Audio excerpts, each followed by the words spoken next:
रथ यात्रा वो पर्व जब उड़ीसा के पुरी में भक्तों की आस्था सड़कों पर उमड़ती है।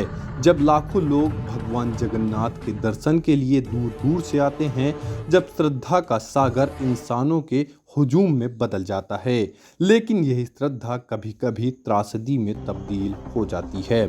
रविवार 29 जून 2025 की सुबह इसी आस्था का एक भयावह चेहरा सामने आया, जब श्री गुंडीचा मंदिर के पास भगदड़ मच गई और 3 श्रद्धालुओं की जान चली गई।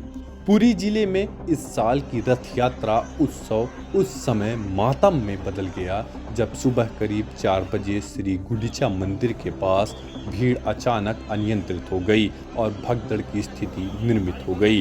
हादसे में 3 श्रद्धालुओं की दर्दनाक मौत हो गई, जबकि 6 से 7 लोग गंभीर रूप से घायल हुए हैं। इसके अतिरिक्त लगभग 50 अन्य लोग भी चोटिल हुए हैं। घटना उस वक्त हुई जब भक्तों की भारी भीड़ सरदावली इलाके में भगवान जगन्नाथ, बालभद्र और सुभद्रा के रथों के दर्शन के लिए उमड़ पड़ी थी।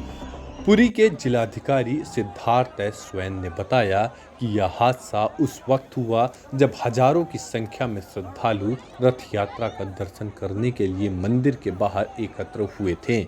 जैसे ही रथ गुंडीचा मंदिर की ओर पहुंचा, दर्शनार्थियों की भीड़ नियंत्रण से बाहर हो गई और लोगों को सांस लेने में तकलीफ होने लगी।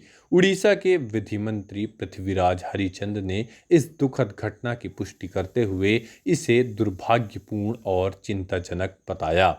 उन्होंने कहा कि हमने सीएम से बात की है और स्थिति पर नजर रखी जा रही है। डीजीपी को मौके पर भेजा गया है और जांच के आदेश दे दिए हैं।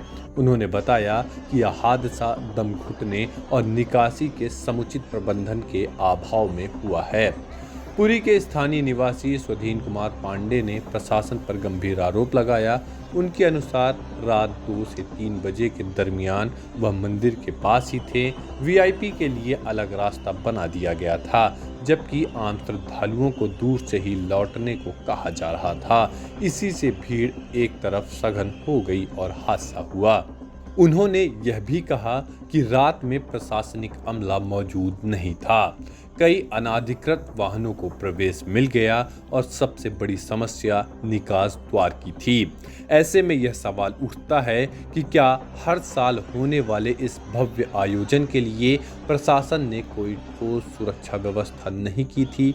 मृतकों की पहचान और घायल श्रद्धालुओं की स्थिति।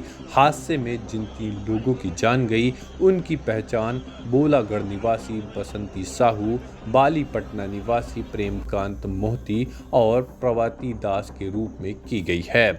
सबों को पोस्टमार्टम के लिए भेज दिया गया है और घायल श्रद्धालुओं का इलाज नजदीकी अस्पताल में चल रहा है, जिनमें से 6 की हालत गंभीर बनी हुई है। एक अन्य चौंकाने वाली जानकारी में अधिकारियों ने बताया कि पूजा सामग्री ले जा रहे 2 ट्रक जब भीड़ के बीच भगवान जगन्नाथ, बालभद्र और सुभद्रा के रथ के पास पहुंचे, तब अचानक भगदड़ जैसी स्थिति बन गई। ट्रकों को इस तरह का प्रवेश एक गंभीर सुरक्षा चूक को उजागर करता है। पुरी रथ यात्रा में भगदड़ की यह पहली घटना नहीं है। 1954 में भी भारी भीड़ के दौरान भगदड़ में 2 दर्जन से अधिक श्रद्धालु मारे गए थे। 1993 में एक बार फिर भीड़ नियंत्रण में असफलता के कारण 12 लोगों की मौत हो गई थी और 2015 में भी भीड़ प्रबंधन को लेकर कई सवाल उठे थे, जब कुछ लोगों को गंभीर चोटें आई थीं। हर बार प्रशासन की तरफ से नई व्यवस्था और बेहतर प्रबंधन की बातें कही जाती हैं, लेकिन हर साल लाखों लोगों की भीड़ को देखते हुए यह व्यवस्थाएं पर्याप्त साबित नहीं होती। इस तरह की घटनाएं दर्शाती हैं कि हमारे धार्मिक आयोजनों में श्रद्धा की भीड़ को संभालने के लिए एक ठोस तकनीकी और व्यावसायिक दृष्टिकोण की आवश्यकता है। केवल पुलिस बल बढ़ा देना या बैरिकेड लगा देना काफ़ी नहीं है। सीसीटीवी निगरानी, thermal scanning, emergency exit, volunteer की संख्या में वृद्धि और वीआईपी आमजन के लिए अलग रास्तों के प्रभावी नियमन की सख्त ज़रूरत है। इस खबर को लेकर आपकी क्या राय है, कमेंट बॉक्स में हमारे साथ ज़रूर साझा करें। लेटेस्ट अपडेट के लिए बने रहें हमारे साथ। धन्यवाद।